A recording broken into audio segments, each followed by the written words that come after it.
à toutes et à tous, c'est l'épisode 4 de la saison 2 de VRAC, le podcast écologique et zéro déchet. J'ai fini de procrastiner, je suis Audrey Vuettaz et en ce début d'année, j'ai voulu vous parler de bijoux éthiques, un sujet qui me tient à cœur car je trouve qu'il est compliqué de trouver la perle rare, justement, quand on ne veut pas de toc et que côté or et diamant, ce n'est jamais très clean. J'avais d'ailleurs fait un post à ce sujet sur le compte Instagram du podcast, je vous remettrai le lien dans la description. Grâce à l'aide d'auditrices et d'auditeurs, j'ai pu dresser une petite liste de marques éthiques. Je vous les mettrai en fin d'épisode. Mais tout d'abord, voici un focus sur l'une d'entre elles, la maison Courbet. Son cofondateur Manuel Malen m'a reçu dans l'appartement Showroom qui se situe sur la prestigieuse place Vendôme, au milieu des enseignes historiques. Il nous explique pourquoi il s'est installé là.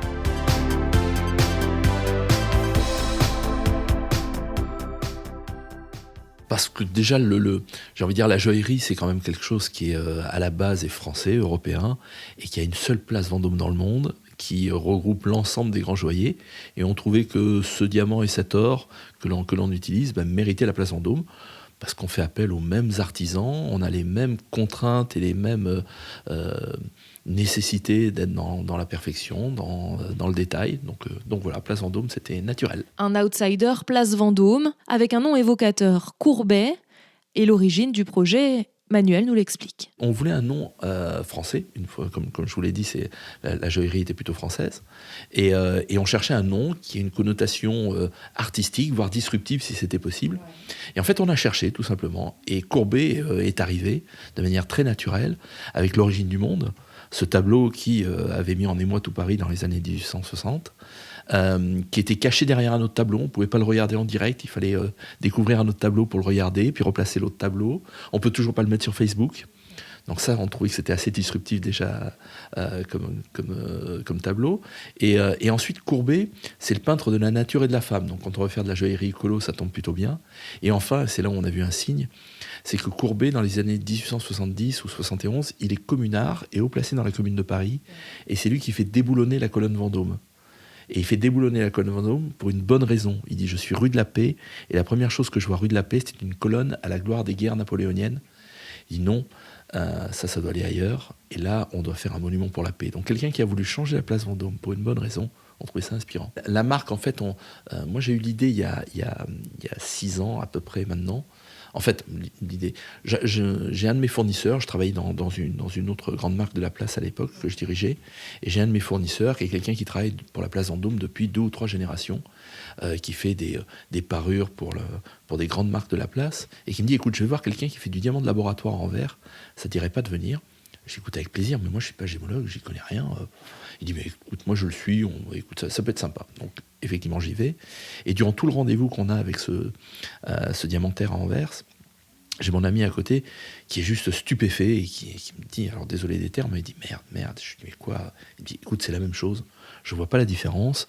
J'ai pris mes outils parce que je voulais pas que l'autre me donne son testeur, etc. Il dit c'est incroyable. Et quand on est revenu d'Anvers, dans le train, il m'a dit Manu, je pense que c'est l'avenir. Et je me suis dit tiens, que quelqu'un comme ça, qui depuis 3 générations travaille pour la place, et ce type de réaction, c'est peut-être pas inintéressant. Il y avait quelque chose. Absolument. Donc voilà l'idée de départ.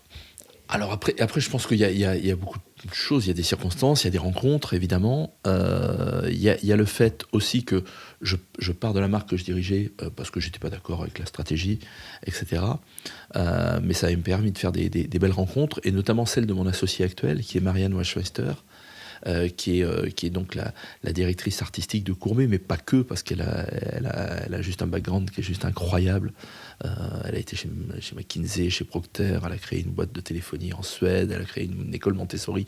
Enfin bref, elle est juste incroyable, et elle a un talent fou, notamment. Et en fait, c'est quand je suis parti de cette marque, j'avais cette idée-là en tête, mais c'est un petit peu, alors il y a une question de bon sens. À chaque fois, je fais l'analogie avec la nourriture et avec le bio en disant, quand c'est bon et bio, je mange le bio avec grand plaisir. Quand c'est pas bon et bio, je mange pas bio. La joaillerie, c'est pareil. Ça doit d'abord être beau et ensuite être bien. Donc l'idée du bien, je l'avais, mais j'avais pas le commencement du beau. Et en fait, quand Marianne est venue me rejoindre dans cette aventure, pour moi, c'était la garante du beau. Et donc, on pouvait y aller, on pouvait se lancer, on pouvait créer une marque, et puis aller défier les autres et se positionner place Vendôme. Courbet se dit éthique et éco-responsable déjà pour son or. On n'utilise que de l'or recyclé et un or bien particulier qui provient de ce qu'on appelle les mines urbaines. Les mines urbaines, c'est là où on va récolter les déchets industriels, les téléphones portables, les ordinateurs, etc. Il y a un petit peu d'or dedans et on le recycle et on s'en sert. Donc ça, c'est la première chose. Et ensuite, on n'utilise que du diamant de laboratoire. Diamant de laboratoire, ce qu'on appelle ici en France diamant de synthèse, mais aux États-Unis, ça y est, l'appellation c'est diamant de culture ou diamant créé en laboratoire. C'est quoi ? C'est en fait, on recrée les mêmes conditions qu'il y a des millions d'années sous terre pour le carbone. Le carbone, sous haute pression, température, se cristallise et devient du diamant. Ben, on a mis exactement ça. Et en fait, il faut savoir que sous la terre, il a fallu quelques jours, quelques semaines, voire quelques mois pour que le diamant se forme. Il a fallu ensuite des millions d'années pour qu'on le trouve. Mais donc, on ne fait que reproduire ce moment-là. Et on fait ça en laboratoire. Et effectivement, il faut savoir une chose, c'est que le diamant de mine, les plus gros trous faits par l'homme sur la Terre, c'est des mines de diamants. Il faut extraire des tonnes, voire des dizaines de tonnes pour trouver 1 carat de diamant. Et 1 carat, c'est 0,2 grammes. Donc, quelque part, j'ai envie de dire, quand on voit ces images, sur Google, vous tapez mine de diamant, vous faites image, vous comprendrez assez facilement. On se dit s'il y a une alternative qui est exactement la même chose, puisqu'en fait, on ne fait que recréer les conditions. Et donc ça donne du diamant, c'est certifié par les mêmes instituts de gémologie que ceux qui certifient les diamants de mine. Il y a cette alternative, pourquoi ne pas l'utiliser ? Parce que là, il n'y a aucun dommage, ni pour l'homme, ni pour la nature. Des bijoux éthiques, ce n'est pas si facile en fait. Tout est plus compliqué. Ouais. Tout est plus compliqué. L'écrin, par exemple. L'écrin, c'était vraiment très compliqué. Ça coûte beaucoup plus cher qu'un écrin classique. Ça c'est clair. L'or recyclé coûte plus cher. La chance que l'on a, c'est que le diamant, lui, coûte moins cher. Alors il coûte moins cher non pas parce qu'il est moins cher à produire, au contraire, il est 3 fois plus cher à produire qu'à extraire. Sauf qu'on est dans un circuit court, ce qui n'existait pas dans le diamant traditionnel. Et on est sur des circuits où il y a au maximum 3 intermédiaires, là où il y en a 10 ou 12 dans l'autre. Et donc les gains se font là. Donc voilà, tout ça nous permet d'être compétitifs, malgré tout. Et d'être très compétitif parce que très souvent c'est le diamant qui emporte la plus grande part du prix. Les artisans sont chers et c'est normal parce qu'il y a un vrai savoir-faire et ça franchement il faut le promouvoir parce qu'il y a des gens assez extraordinaires sur le sujet. L'or recyclé lui est plus cher, le diamant est moins cher, donc globalement on arrive à quelque chose qui est 30% moins cher que l'ensemble de nos concurrents, avec en plus, nous, une démarche qui est, par exemple, sur le diamant, on prend le top du diamant. C'est-à-dire, là, il faut savoir qu'il y a des grades de couleur, de pureté, etc. On est toujours dans le top. Et on est quasiment plus haut que la plupart des marques de la place Vendôme sur ce sujet-là. Les gens ont très souvent une idée en disant « c'est de la production, c'est facile ». Non, on remet le carbone dans les mêmes conditions. Donc, on a le même aléa de résultat. C'est-à-dire que ça peut être du très beau diamant, comme du diamant très moyen ou très vilain. Donc on n'a pas une certitude, on n'est pas en train de faire du clonage. Oui. Donc finalement, on fait pousser des choses, un peu comme une culture, elle peut être bonne, elle peut être mauvaise. C'est pour ça que le terme diamant de culture, on l'aime bien. Donc voilà. Après, sur la clientèle, il y a tout. Il y a des gens qui sont réfractaires, et puis voilà, nous, notre but, c'est pas de convaincre tout le monde, on n'est pas des ayatollahs du système, on dit juste, il y a une alternative, elle a ces caractéristiques-là, maintenant vous avez le choix. Après, c'est à vous de faire le choix. On ne va pas vous guider. On aimerait bien que vous veniez chez nous, ça c'est évident. Mais maintenant, c'est à vous de prendre la décision. Maintenant, voilà, on a essayé de respecter ce qui faisait tout le plaisir de la place Vendôme. C'est-à-dire, il y a le bel écrin, on reçoit dans un appartement, on respecte les conditions de savoir-faire, de qualité, on utilise le top en termes de diamants, du 18 carats sur l'or. Enfin voilà. Donc tout ça, on va le retrouver. Peut-être avec quelque chose d'un peu plus détendu, j'ai envie de dire, qu'une place Vendôme très institutionnelle et très hiérarchisée par moments. Donc voilà.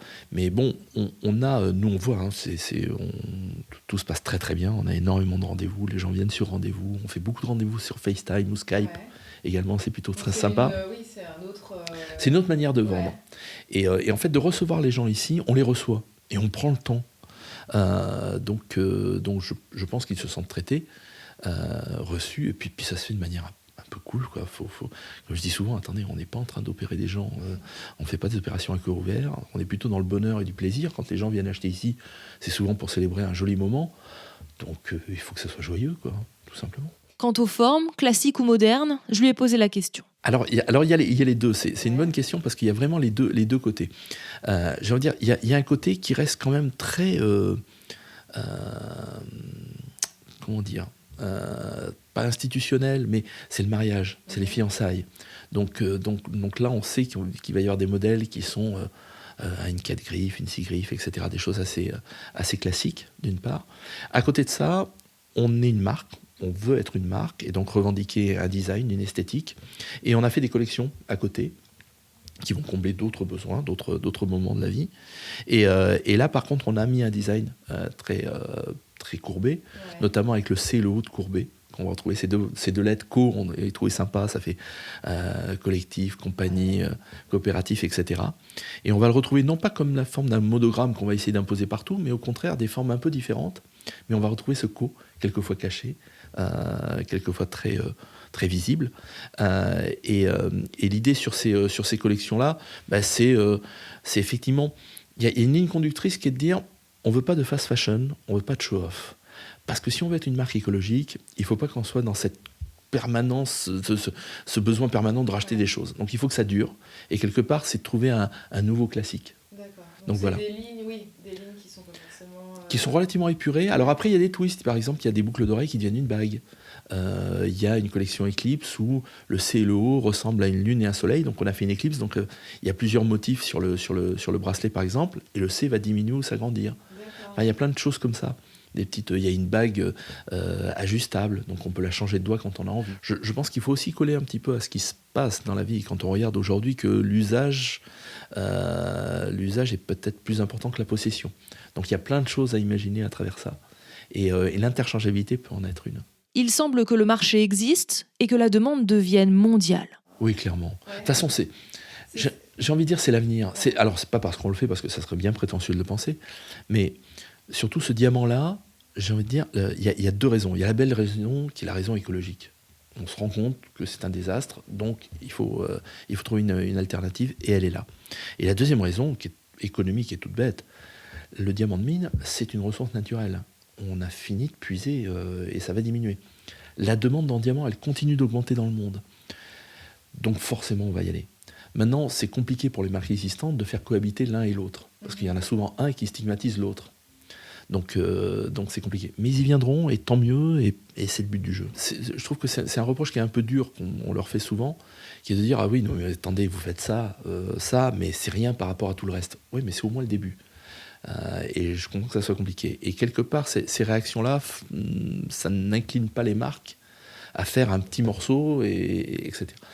Donc le problème aujourd'hui, c'est qu'effectivement, s'ils vont là-dessus, on va leur dire, oui, mais attendez, là, vous êtes en train de nous présenter quelque chose d'écologique, ce qui veut dire que tout le reste chez vous ne l'est pas. Et c'est ça le problème. Donc voilà. Faire de petits pas, en fait. C'est compliqué de faire... Et pourtant, je trouve que les petits pas, c'est déjà quelque chose. Mais le public, quelque part, va s'appuyer sur le petit pas pour dire, vous auriez pu faire le grand pas. Donc voilà, ils y viendront.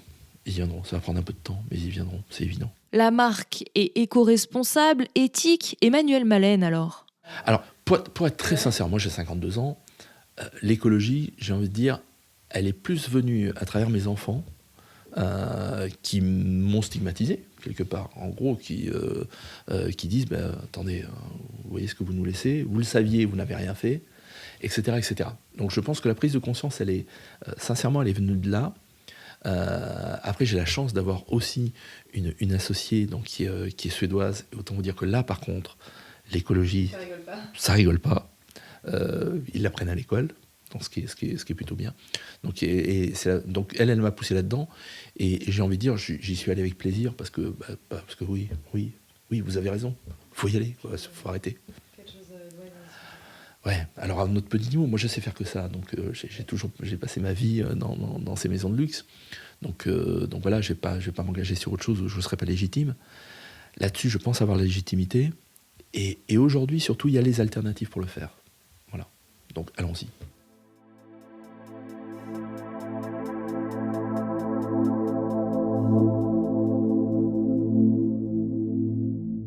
J'espère que l'épisode vous a plu. Si c'est le cas, n'hésitez pas à le noter et à le commenter, ça aide bien pour le référencement et puis ça motive. En plus de Courbet, dont je vous mettrai l'adresse internet dans la description, j'ai noté à l'aide d'auditrices et d'auditeurs plusieurs autres marques éthiques, chacune à leur manière. Ma préférée, c'est Hors du Monde, un doux nom, et des bijoux made in Paris avec de l'or recyclé et des diamants équitables. Mais il y a aussi Paulette à bicyclette avec de jolies bagues, Tiroir de loup, April Paris ou Paris, je sais pas trop comment on prononce, Myrtille Bec, Gem Jewelry et AVTM, bijouterie nomade. Vous retrouverez tous les noms dans la description du podcast. Et si vous en avez d'autres, n'hésitez pas à les mentionner en commentaire. Allez, je vous dis à très vite pour un prochain épisode de Vrac.